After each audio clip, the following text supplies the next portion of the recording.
যারা আমাদেরকে অবহেলা করে আমরা তাদেরকে সবচাইতে বেশি ভালোবাসি। যারা আমাদের সাথে কথা বলতে চায় না আমরা তাদের ইনবক্সে মেসেজের ঝড় তুলি, অপেক্ষায় বসে থাকি কখন একটা রিপ্লাই আসবে, কিন্তু জানি মেসেজের রিপ্লাই কখনো আসবে না, তবুও আমরা অপাত্রে ভালোবাসা ঢালি। মানুষ যা পায় তা চায় না, আর যা চাই তা কখনোই পায় না।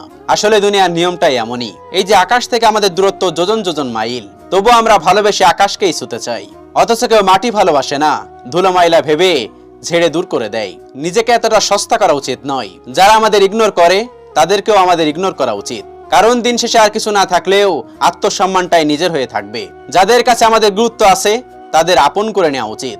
আর যদি মনে হয় লাইফে গুরুত্ব দেওয়ার মতো কেউ নেই বা তৈরি হয়নি, তাহলে যথাযথ চেষ্টা করবেন একা থাকার। জানি একা থাকতে হয়তো একটু কষ্ট হবে, কারণ সবাই চাই দিন শেষে ভরসা করার মতো একটা মানুষ, আগলে রাখার মতো শক্ত দুইটা হাত, ঘুম পেলে শান্তি মতো মাথাটাকে রাখার মতো বিশ্বস্ত একটা কোল। কিন্তু আবার এমন চাগুলোই একদিন আমাদের মন খারাপের কারণ হয়ে দাঁড়ায়।